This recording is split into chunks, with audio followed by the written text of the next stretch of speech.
And an orator said, "Speak to us of freedom." And he answered,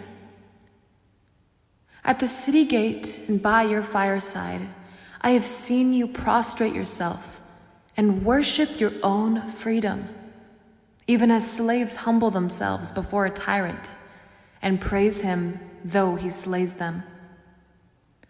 I, in the grove of the temple and in the shadow of the citadel, I have seen the freest among you wear their freedom as a yoke and a handcuff.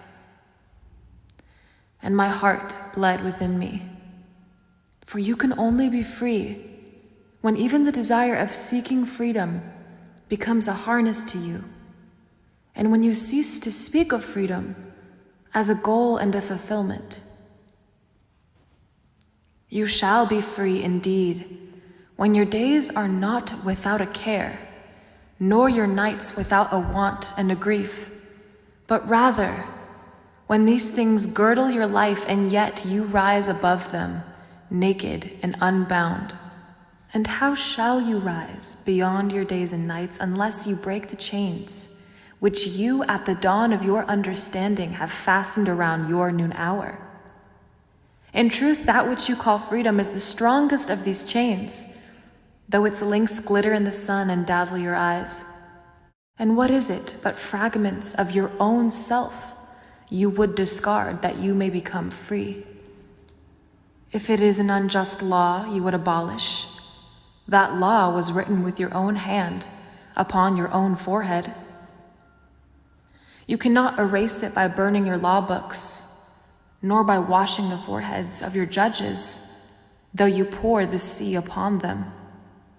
And if it is a despot you would dethrone, see first that his throne erected within you is destroyed. For how can a tyrant rule the free and the proud, but for a tyranny in their own freedom, and a shame in their own pride? And if it is a care you would cast off, that care has been chosen by you rather than imposed upon you. And if it is a fear you would dispel, the seat of that fear is in your heart and not in the hand of the feared. Verily, all things move within your being in constant half embrace, the desired and the dreaded, the repugnant and the cherished, the pursued and that which you would escape. These things move within you as lights and shadows in pairs that cling. And when the shadow fades and is no more, the light that lingers becomes a shadow to another light. And thus, your freedom, when it loses its fetters, becomes itself the fetter of a greater freedom.